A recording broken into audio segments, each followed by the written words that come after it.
Hello, everyone. My name is Megan Glasgow, and I serve as the Director of Professional Development in the Belk College of Business here at UNC Charlotte.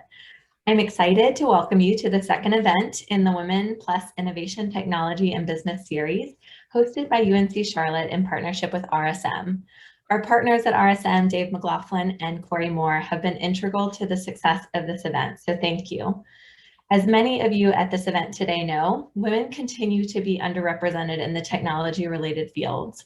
While women make up 47% of the workforce, they only make up about 25% of technology roles.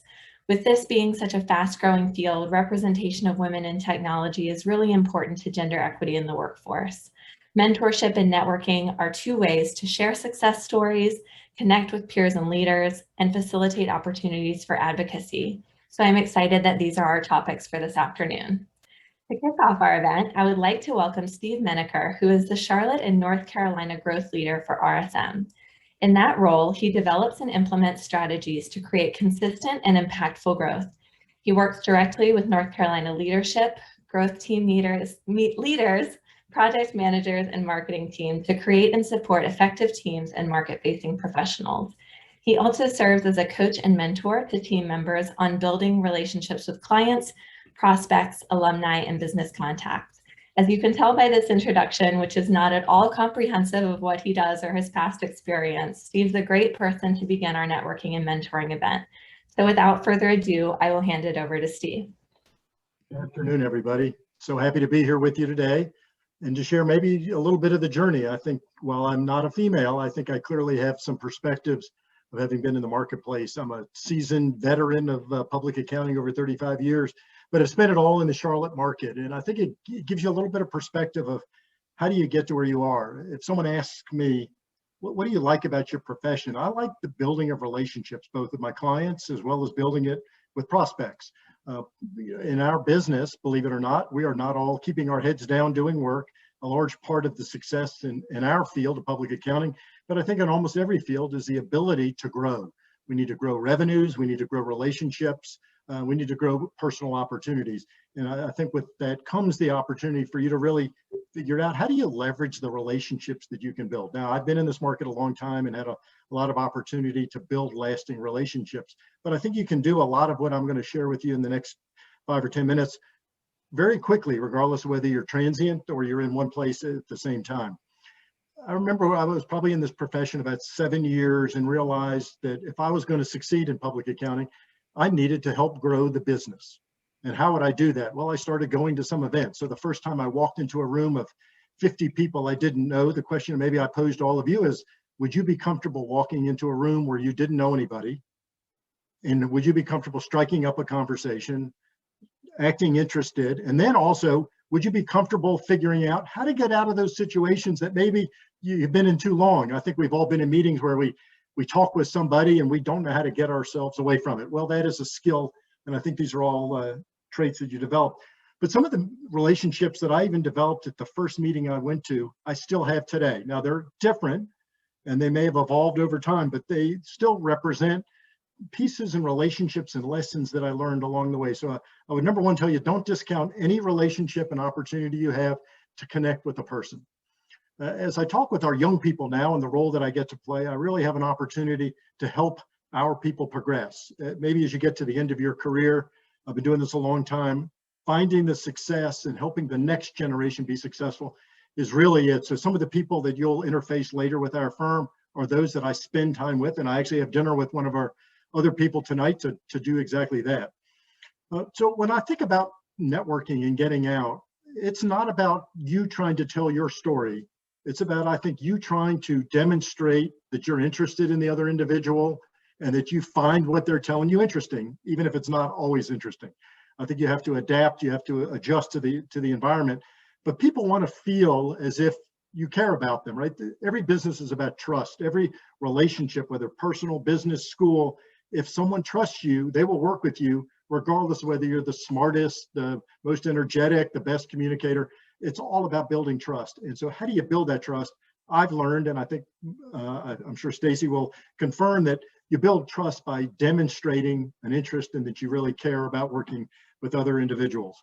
So as I went through my career, I started learning. It became practice to go to opportunities and to meet with people. And I'll give you some tidbits later on, but I just started venturing out. And sometimes I still take a deep breath before I walk into a room. I've been to the convention center and you're there with 300 people and you're figuring out, I don't know anyone, but how am I going to have that conversation?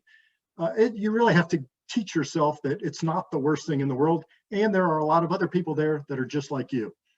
I think Charlotte as a city is just a phenomenal place for people to engage. I find people very open, very willing to engage, very willing to sit down with you, just like I am. I'm interested in helping. So if you want to ask for help and say, listen, I'd like to ask for your help as I'm starting in my career. I think the response that you will get just by asking that question will really be the door opener then to explore and ask the questions. Number one is you have to know what questions you want to ask. If you go to a meeting or you go to an opportunity and you haven't thought through that, you will be sorely disappointed, I think, at the back end where the conversations will feel very awkward. We started working on it. As I got a little bit older, I started going to activities that maybe my children were engaging in, and I was not unwilling to ask a father at a basketball game, so what do you do by day? What keeps you busy? And it doesn't mean I'm trying to ask for work or to do anything at that point, but I'm just trying to be inquisitive, to be curious is the term that our firm uses. So I found that was an opportunity. And even till 10 years ago, when I was still playing some basketball games in the morning, I would, if I didn't know someone, you just ask them, so what do you do by day? Or where do you go for vacation? You never know the kinds of questions I think that will start the ball rolling. And then once you start the ball rolling, you then have an opportunity to move along. I think I've also found, interest, that if you have an interest in a not-for-profit, that's a great place to get involved. I know as we think about the accounting profession, we have a North Carolina association. They're looking for young leaders, leveraging ways.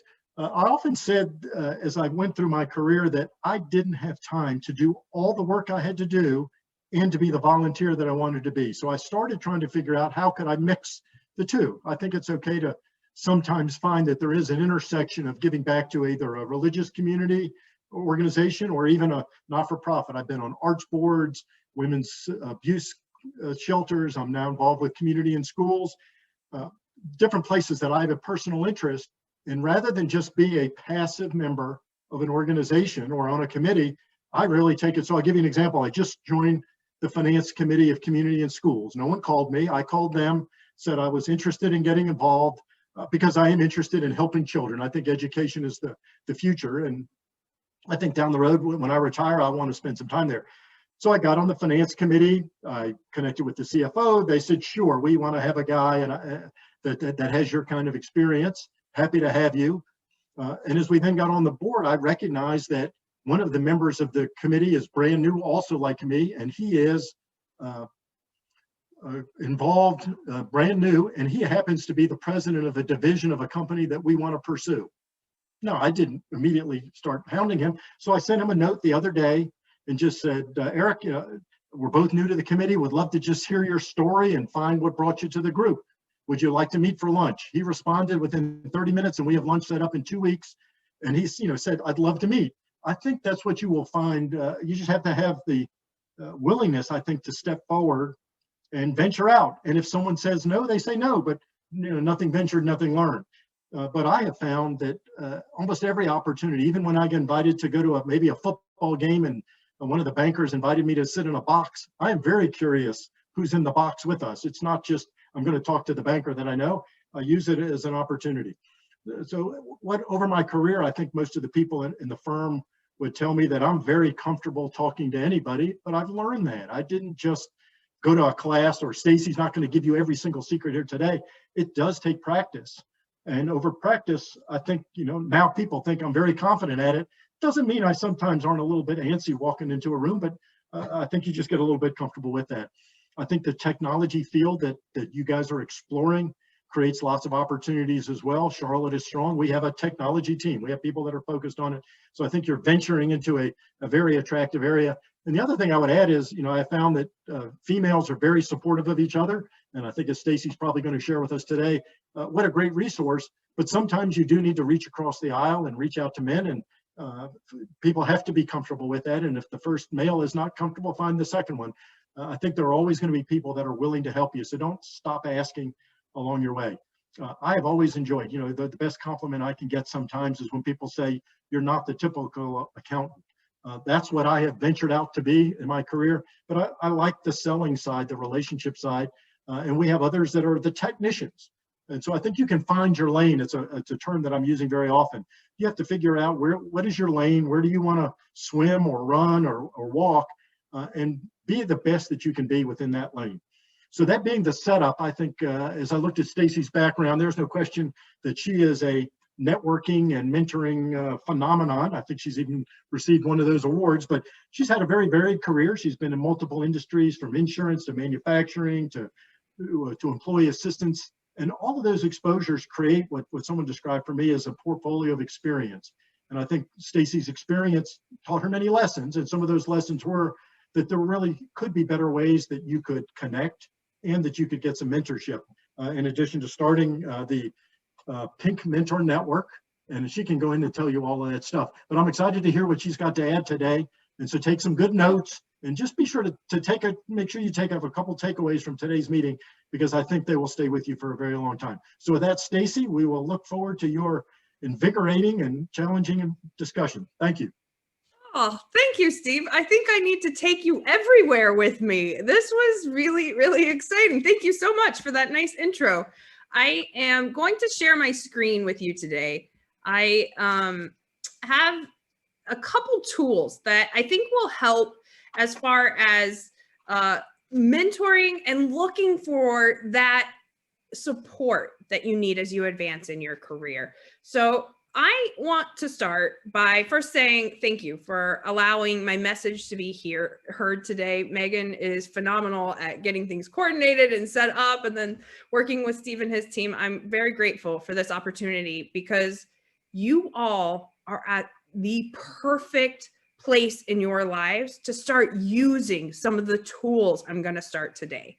The first tool that I want to introduce to you is a new way of thinking when we show up and we are the only in the room. And I'll share a little bit about where that came from for me, and then how we find support. But just as Steve mentioned, I know that the world is going to change when this generation of young leaders gets the opportunity to lead, because we're going to have to get out of your way. You all are ready to lock arms and change the world. And it's that pilot light that has been ignited from you all in me. So I'm very excited to share. I do want to touch on my background, because 4 years ago, I was the head of engineering for a manufacturing company. And in all of the rooms, I was the only woman. I was the only female to bring in that perspective of a whole entire gender. And I realized, wow, this is a lot of pressure.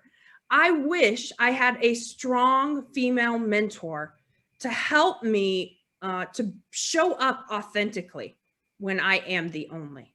And it became a challenge for me because it wasn't a program that was offered in my company. So I started looking outside the organization, and I realized we're so busy, and the mentors that you're looking out for may not have time to meet you every Tuesday for coffee.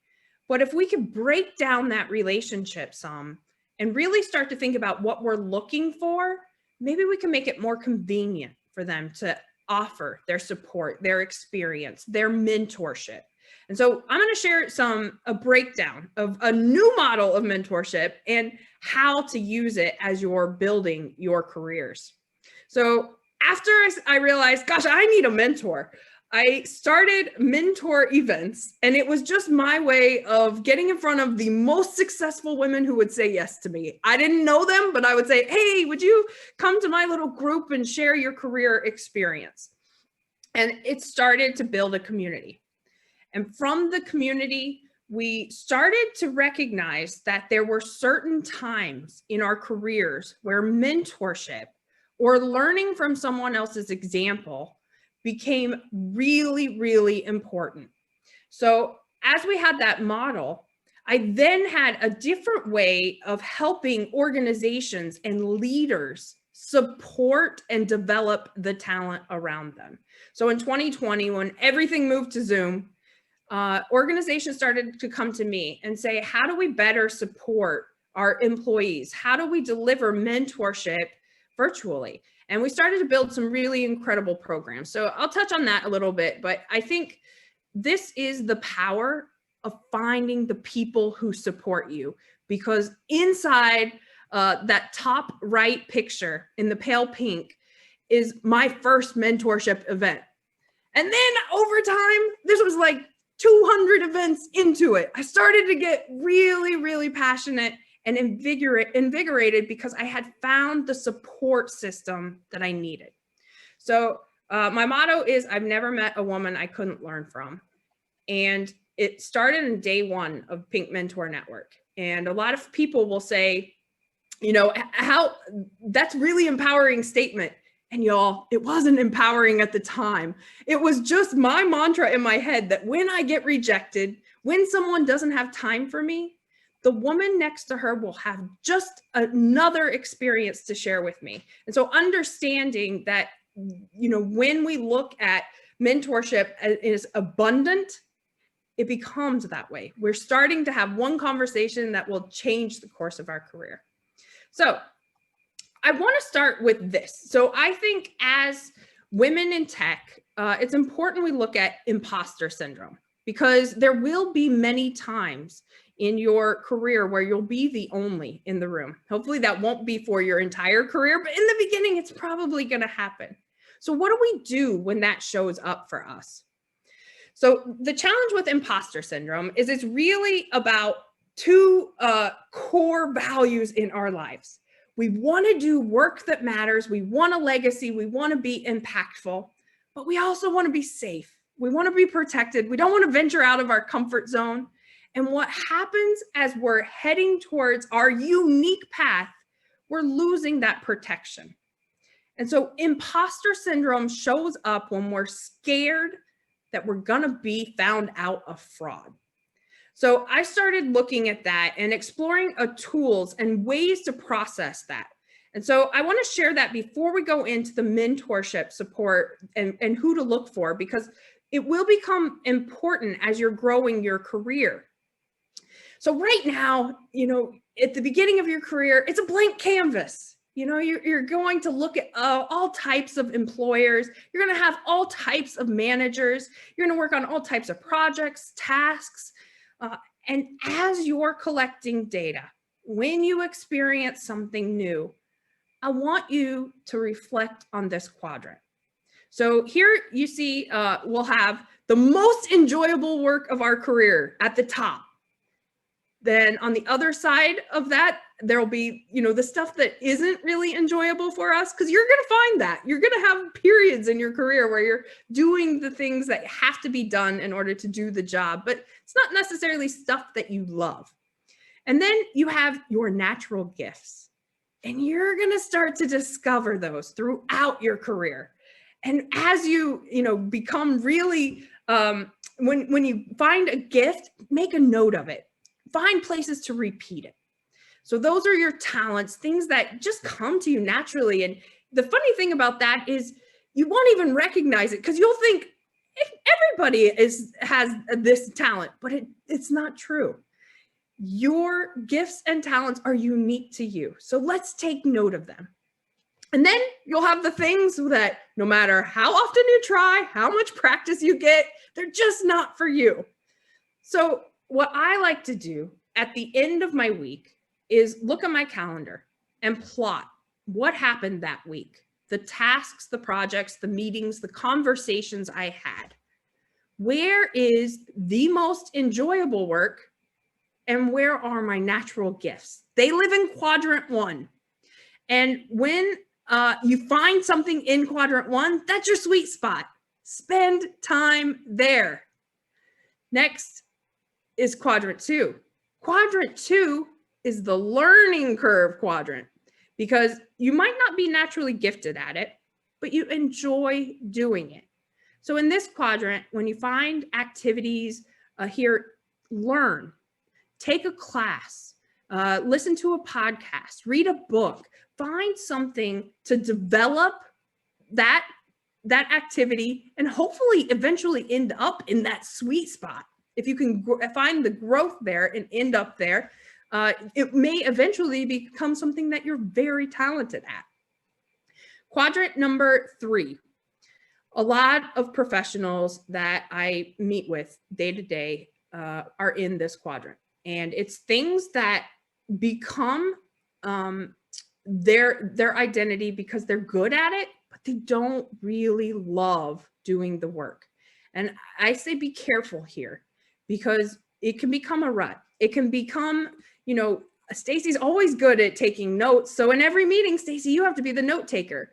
So just understanding that just because you're good at something doesn't mean that you need to do it for the rest of your life. If you don't enjoy it, think about teaching someone else how to do it and delegating it. And then the next piece is the rather not and the misfit. Apply boundaries here. When you learn something that you're not good at and you don't want to spend time in, it's really important that you've set some boundaries so you don't spend your time there. I always tell my husband, who is an avid golfer, and I am not, when he wants to golf, I'm like, you go. I'm going to sit here and do something I love. So this is where I have been finding time to write my book is you're golfing. I don't love golf, but I do love telling my story and sharing it in a meaningful way. So I'll spend that time doing something I love. So understanding this will be huge. And the reason it's going to be particularly powerful in your industry at this time in your career is that in quadrant 2 and quadrant 4 is where imposter syndrome pops up. We are fearful that we'll be made out a fraud when we're learning, when we're stretching beyond our comfort zone and trying something new. But understand, you're growing. You are stretching. You're not an imposter. You're growing. The challenge with the misfit area is that there will be places, people, cultures, there'll be things that are a misfit for you.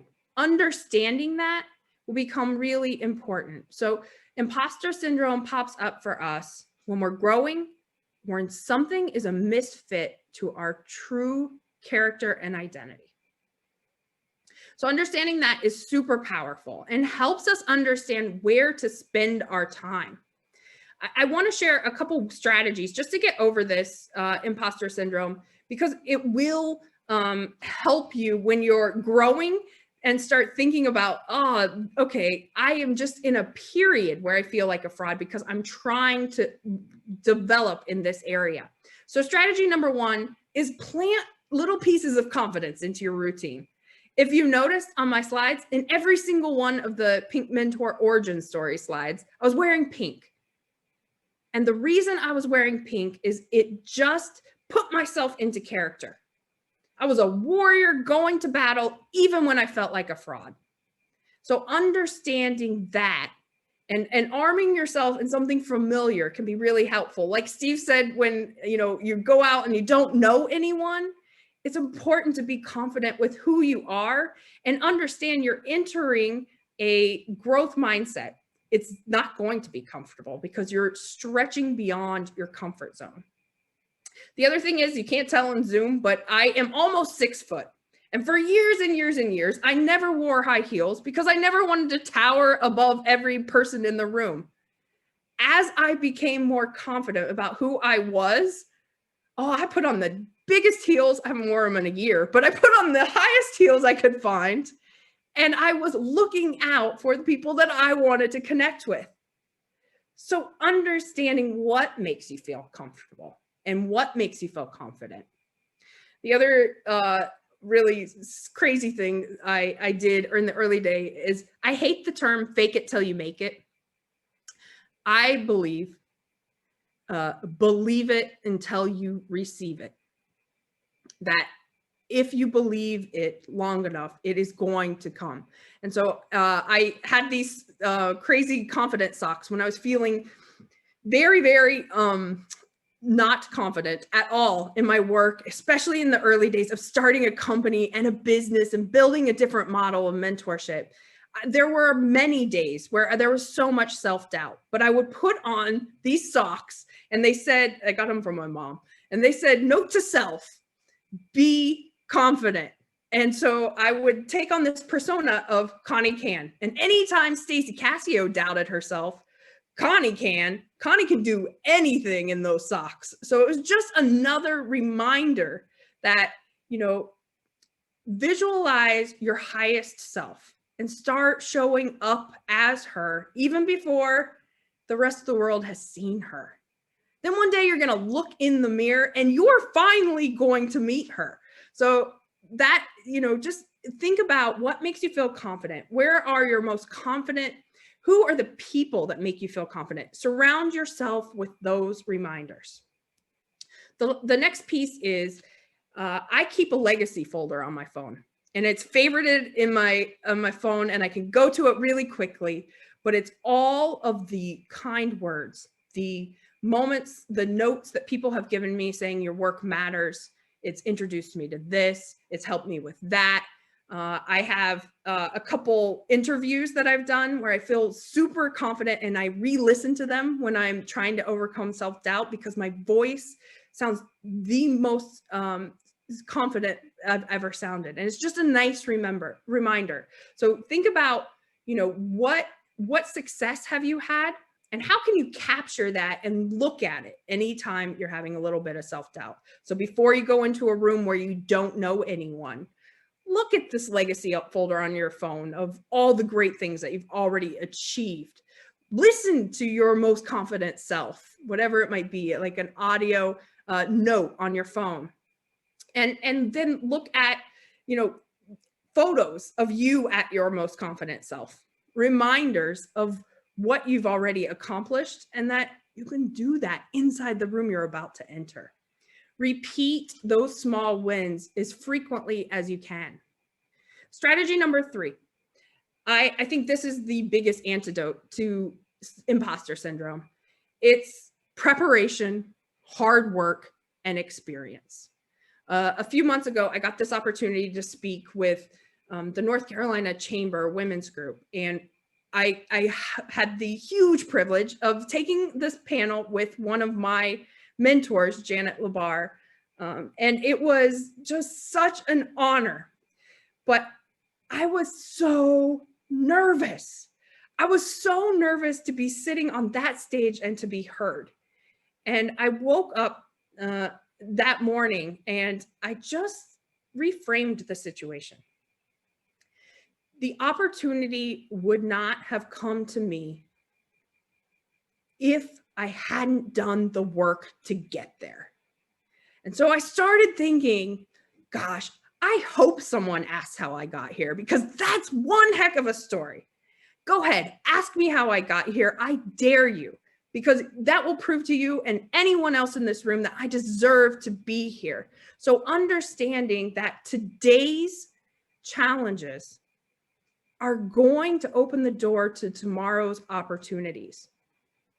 The things that make us nervous, the things that give us butterflies, they do so because they matter.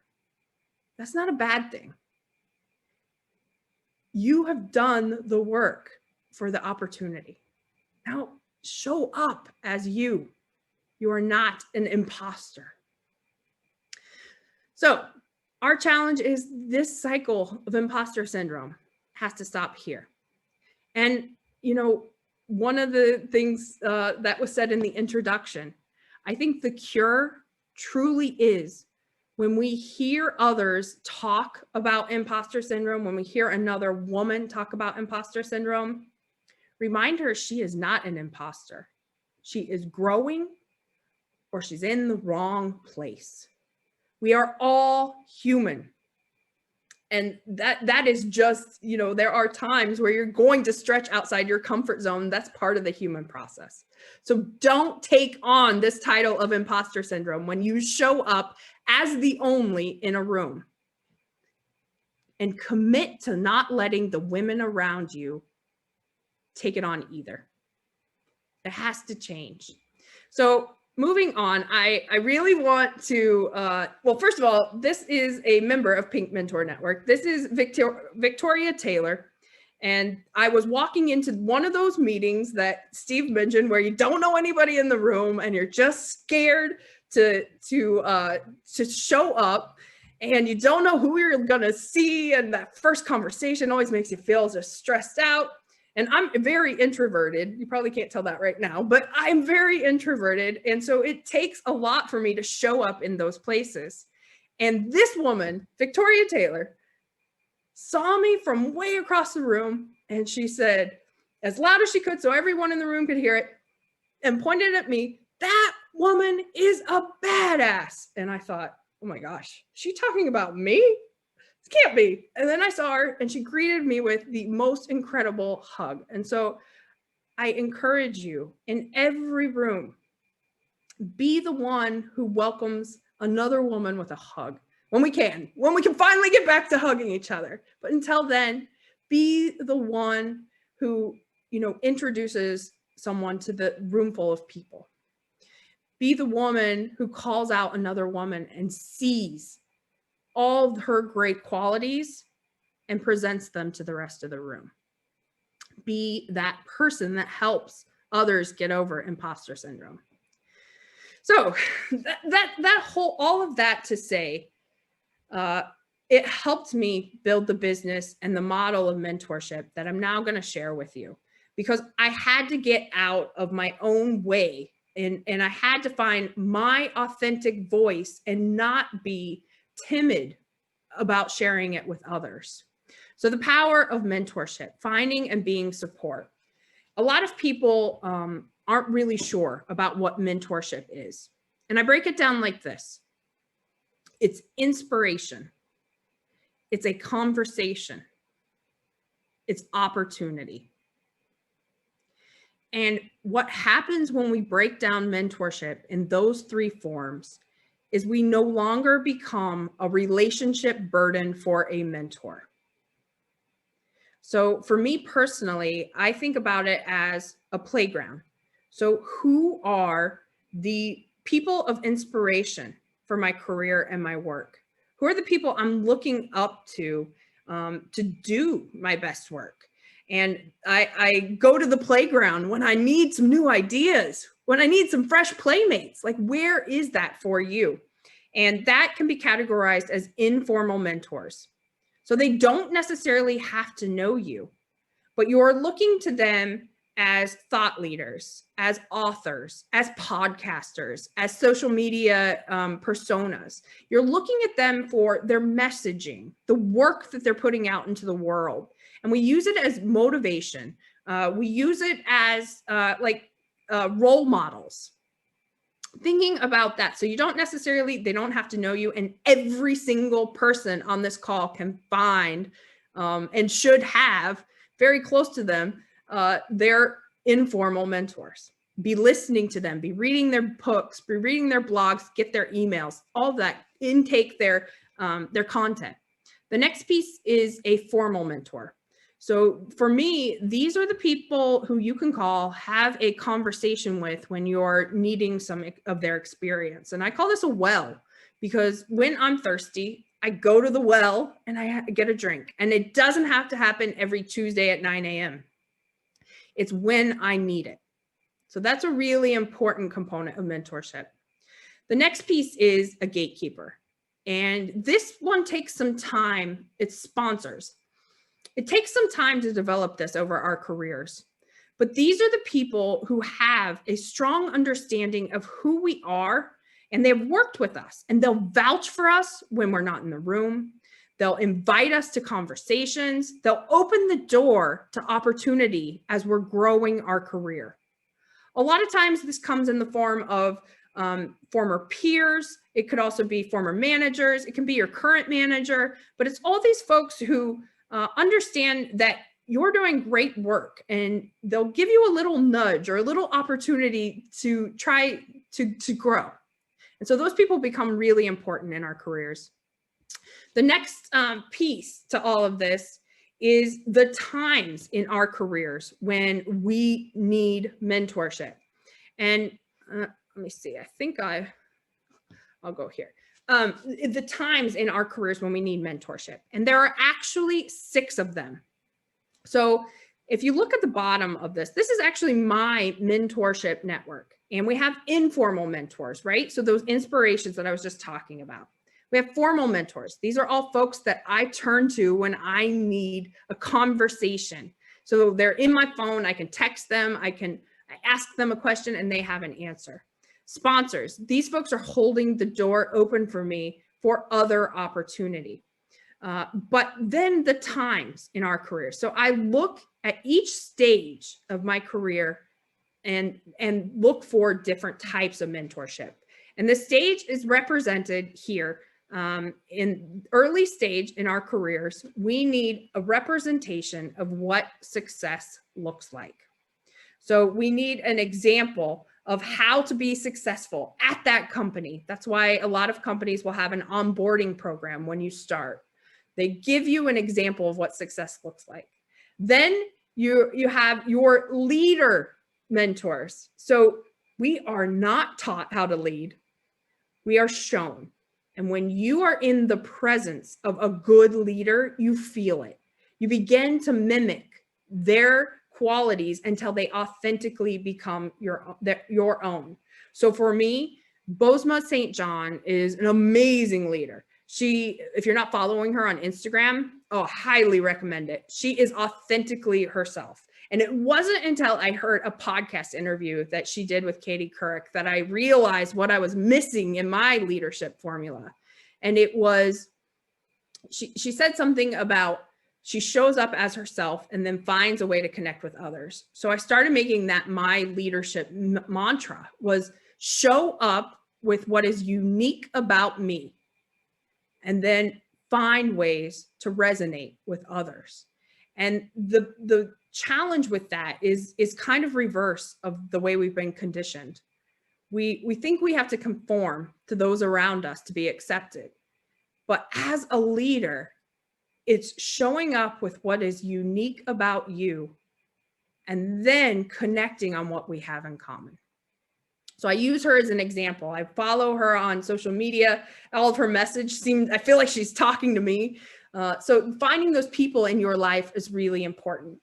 The next one, the formal mentor that I have in this category was my first boss in Charlotte. And he's just an amazing, amazing guy.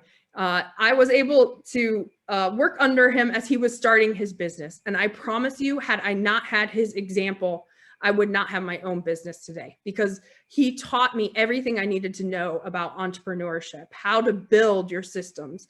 And so finding him and then realizing that his leadership style and the way he connected and empowered those around him really resonated with me.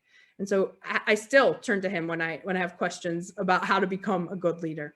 And then my sponsor in this category is a man who taught me that, well, up until the point where I started my company, I always wondered, or I think I was more conditioned to work in places where you don't care for those that you lead at work. You can care about the people that you lead in the community or at home, and Doug Harris reversed that for me. He said, Stacy, if you don't love the people you work with, why are you working with them?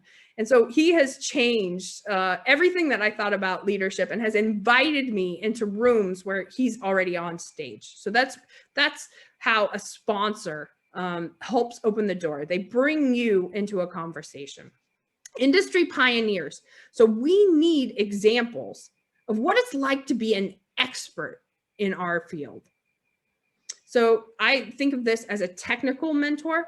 It's a trailblazer. It's somebody who already has success and reputation in our industry, and their public endorsement or their like on social media shares with others that the work is important and they should be paying attention to. So they're sharing their credibility in order to boost your reputation. And it's interesting in this category, Well, the top one there, she actually was, when I talked about speaking at North Carolina Chamber, she helped me get that opportunity. And she actually pitched me as a moderator for that panel. And then, you know, I said how we overcome imposter syndrome is hard work, preparation. And the preparation piece, when I sent them my bio, they said, no, you need to be on this panel. You can't be the moderator. And so it's just having someone crack open the door so we can show up for ourselves. So understanding that is super important. And if the next person, the person that I turn to as a trailblazer mentor, if you do not know Dorothy Count-Scoggins, you must. She is a dear, dear mentor of mine, and has been so for many years. And every day when she was one of the first Black students at CMS. And the thing that I learned from Dorothy is she encourages me to not take on the pain around me. And she said, Stacy, you can't take on the pain around you in this world. You have to use it as fuel to make change. And that resonates in my head. It is one sentence that changed the rest of my career. Don't take on the pain around you. Use it as fuel to make change. And so I think about that regularly. But the trailblazer category, again, is about credibility in your industry. So credibility in tech. Who can vouch for the work you're doing and immediately help boost your reputation? The Horizon Mentor. I'm sure there are so many young people on this call that I could learn from. The future leaders. The Horizon Mentor is about the people in our lives that are forward thinkers, trendsetters, have access to new tools, have access to new ways of doing work. And the great piece about them is all we have to do is make time in our careers to learn. Connectors. As you start in an organization and start in your career, you're going to need to know how to develop inside the company, what it looks like to be promoted, what it looks like to be a manager. The connectors can connect you, or they're helping put introductions out there, examples out there of how to advance, so how to grow inside of our careers. And the last column there, the last type of mentor that we really need to surround ourselves with is advocate mentors. So these people help us survive as professionals, because we're going to have some really difficult times in our careers. And your friends and your family, they love you as a person, but they can't vouch for you as a professional. You're going to need people who are rooting for you and the work you do. And these three people, and that last one, yes, it is me. Like I said, I listen to my most confident self, the interviews I've done where I feel very confident, where I've created something big. I re-listen to that on the days when I need to overcome some self-doubt. So understanding that you're going to need inspiration. You're going to need conversations. You're going to need people to hold the door open for you. And how do you build those relationships? So this is my offer to each one of you. So this is a blank canvas. Fill it up with the faces that inspire you, that you want to have conversations with, that will hold the door open for you. Understanding who that is and where they might be is something I can certainly help you with. That's what the Pink Mentor Network does, is we help introduce you to mentorship opportunities at all three of those levels. And I all through Women's History Month, have been sharing an offer, and it's April 1st. And Women's History Month only ended yesterday. So I'm like, I have to share it with these great women here. I am offering free annual Pink Mentorship memberships for anyone who's looking to fill those boxes on their mentorship support system with faces. We have to lock arms and offer each other the support that we need. So understanding that you can go to my website. There's pinkmentornetwork.com. There's a membership button.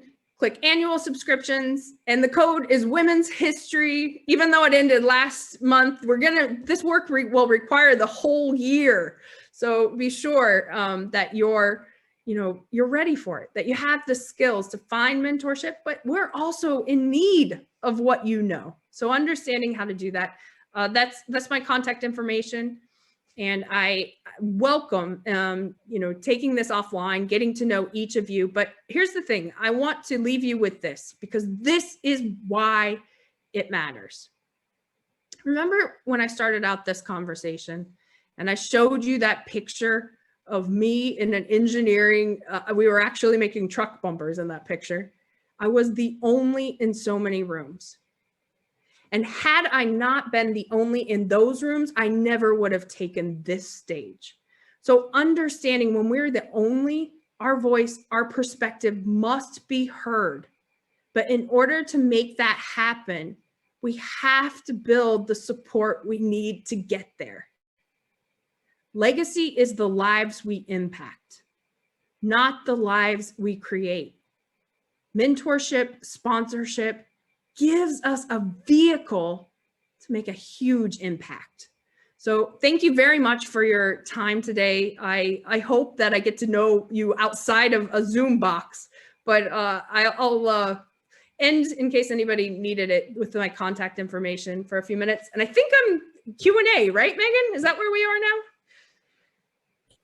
Yes, absolutely. We are ready for that. So a round of applause if everyone wants to as reactions on our Zoom, and I'll go ahead and remove the spotlight from you so that we can see other members.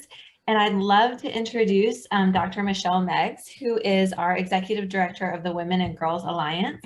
She's going to tell us a little bit about what she does and then also lead our Q&A. So thank you, Stacy. Thank you so much, and welcome, Dr. Meggs.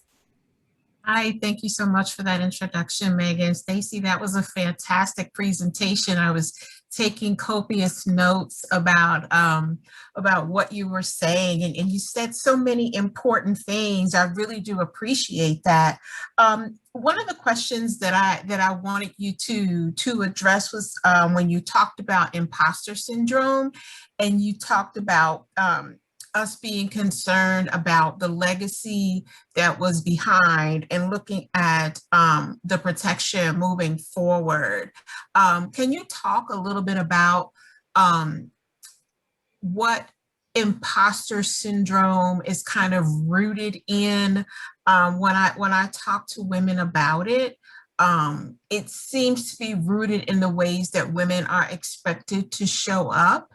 And what kind of competencies or expectations they're expected to have at the table. And when they don't meet it, when they show up as their authentic selves, that's kind of where this imposter syndrome comes up. And I'll talk about what I do in a minute, but I just think addressing imposter syndrome is really important. Yeah, I do too. If you have not read, there's a great book, Brave, Not Perfect. And it's by the founder of Girls Who Code. And I'm sure you all have you probably know exactly what I'm talking about. But I think that's exactly what imposter syndrome is rooted in. It's this conditioning. It's this socialization that women are expected to be perfect. And so when we're growing, when we're in those quadrants that I shared with you, like we're growing. So we're not going to be perfect. We're learning. When we're in a place where it doesn't feel right to us, it isn't that we're going to show up perfect. We can show up as perfect as we can, but it's not the right fit for us. So understanding that it's not about being perfect, it's about being brave enough to grow. It's about being brave enough to understand this is not the room for me. These people do not respect who I am. I need to find my own room. And so that's the piece, I think. And there's a great article, I'll share it with everyone here, about how men don't even think about imposter syndrome. It was just put out by the Harvard Business Review, but it isn't even a term that men use. And so understanding when you hear imposter syndrome by another female, don't accept it. She's probably growing or she's not in the right place for her. So don't put that on yourself, that label, and refuse to take it on by anyone else. I agree.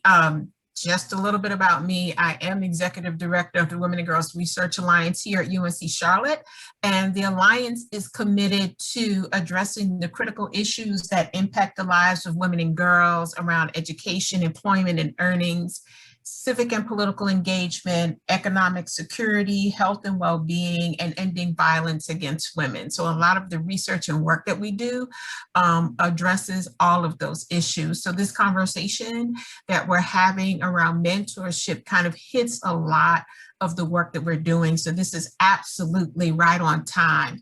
I think, Madison, did you have a question? I see your hand is raised. Go ahead and ask your question. Hello, how is everybody doing today? First and foremost, I hope you guys are having a wonderful Friday Eve. My question was about imposter syndrome, and what was going through my head while Stacy was talking about it, and we talk about it a lot in Women in Business. And it's like, it comes to mind, it's like, I've never felt imposter syndrome. I'd rather, instead of feeling like an imposter, I felt just alone, like, dang, there's not other women in here, or there's not other Black people or Black women in here. Would you say that you think more about like, dang, I don't belong here, or, oh, I'm alone, why aren't there any other women in here? So for me, early in my career, it was very much, I feel alone here. And that's what triggered the work though that I was meant to do, was that feeling that I need to overcome that and then go back into those rooms and arm the men or whoever is most represented in that room with these tools to sponsor diverse leadership and diverse talent. And so for me, there was a piece along early in my career where it was this fear of being the only, but now I see that as such an opportunity to be heard, because no one is going to forget me when I am the only in the room. I have this unique opportunity to take the stage and really resonate in a different way.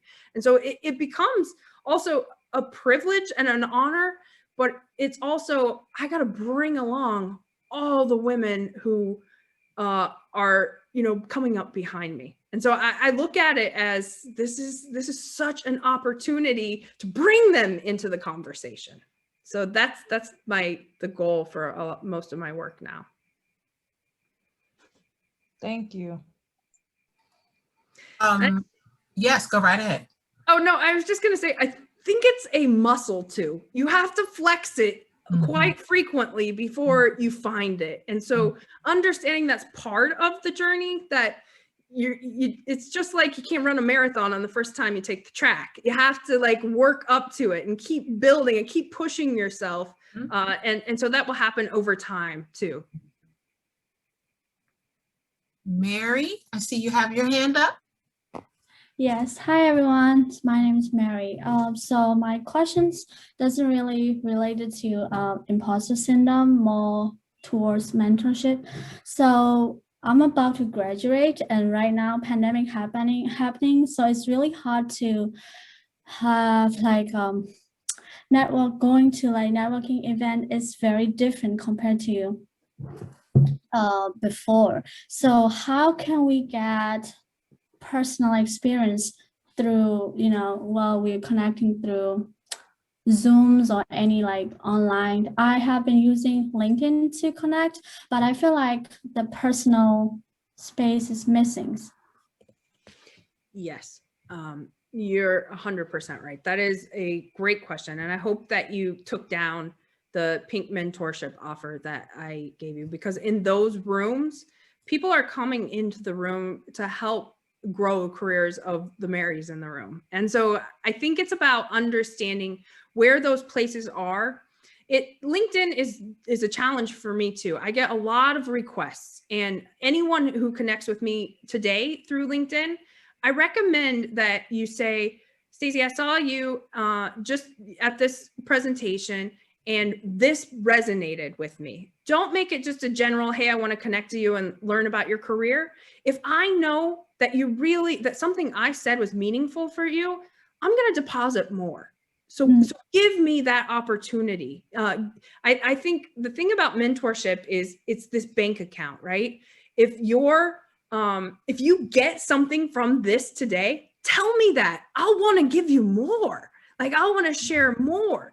And so understanding why you're connecting with people on LinkedIn behind the cold, email introduction, be a human being. Be Mary, who's just starting her career and wants to learn how to develop leadership qualities or how to network as an introvert or whatever it might be. Be real, I think. And you'll find, especially early in your career, there's a lot of people who will make time for you for a conversation.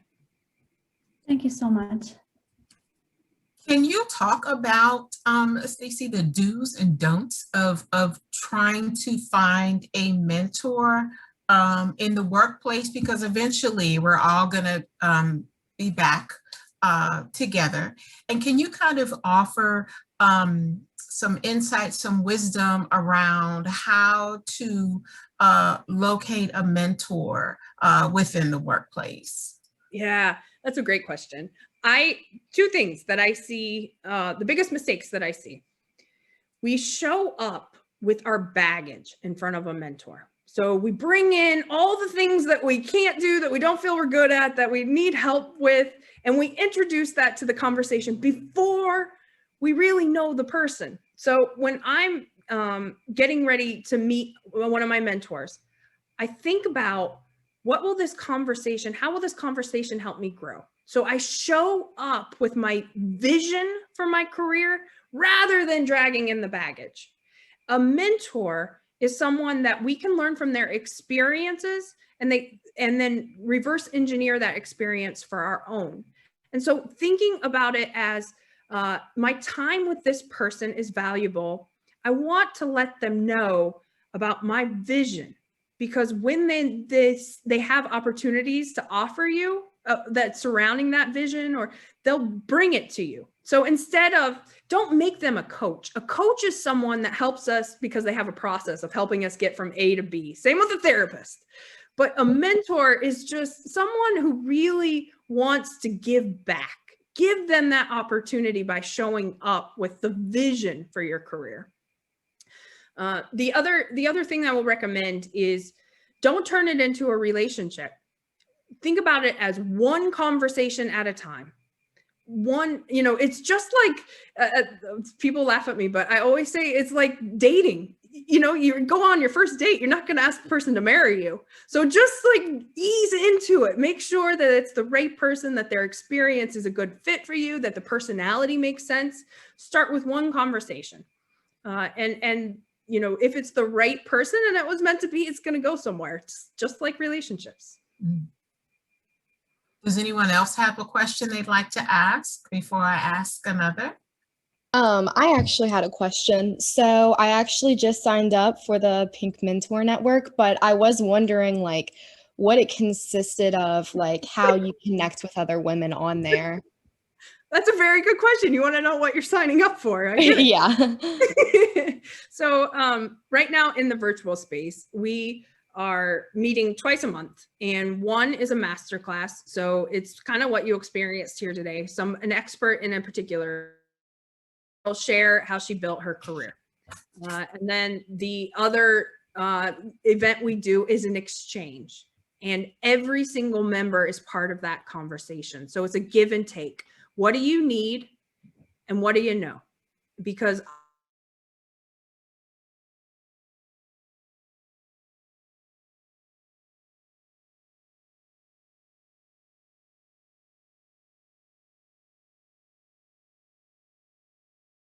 so understanding that and having a place for this give and take is really important to me. And that's how you'll get to know other professionals, especially women in tech. We actually have just brought on a bunch of women from Microsoft. So there's a lot of women in tech members who you'll be introduced to. So it's a great place for starting those conversations. It gives you what Mary was saying, where she's having trouble getting on someone's calendar. It gives you an opportunity to get on someone's calendar. Okay, thank you. Yeah, This is the last question for now, but it's not kind of a question. It's kind of like, I guess it is a question because I want to get people's perspective on it, like anyone's, honestly. So Steve mentioned that that he noticed that women support each other more. From what I've seen, that is not always the case. Like women will definitely root, like woo woo woo, and on the outside, but then go back and like hate on the inside. Have you experienced that? Like, I know I do that, unfortunately, but sometimes, like, because I know the person, I'm like, I know you don't do this. Come through with the real tea. Have you experienced that for your, like, have you done it, or have you experienced someone else do it, or anybody, honestly? Well, I would say it goes back to that quadrant 4. The people who aren't walking the walk, they are a misfit for you. They're not meant to be in your life. And so finding the people who are really rooting for you and rooting for your growth and development and being that for others is so important. And I know from experience, they're out there, and it's worth the search. It's worth the effort to find those folks, and your career will totally change when you have that tribe of folks around you. Would anyone else like to share? I have a very quick question. So I know we have been talking about women's and tax and business. I'm in marketing major, so I was wondering if I am allowed to be part. Yes. Thank you. I just want to clarify, that's all. Yes. It's, and this is the great piece about Pink Mentor Network. You all will contribute as much as you will learn, because you have the new tools in marketing. You have the new thoughts. You are the future leader of marketing. So we need to sit back and learn from you at times. So yes, it's very diverse, all industries, all ages, all wages, all races. We can learn from one another. Thank you. Does someone else have a question they'd like to ask?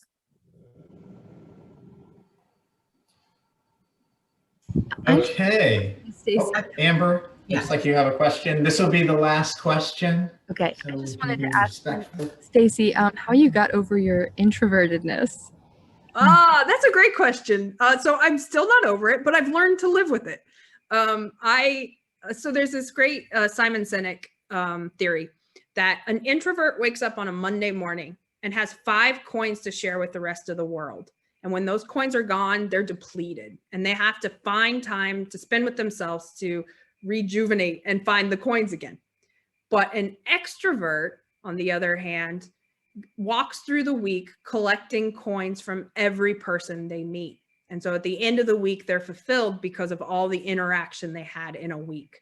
Now, for me, you all are taking my last coin of the week. I will sit on the couch until Monday morning when I have a whole 5 coins in my pocket again, and then I'll start over.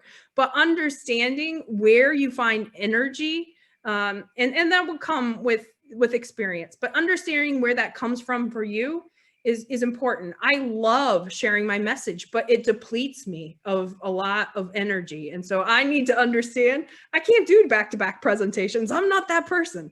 I don't get coins from it.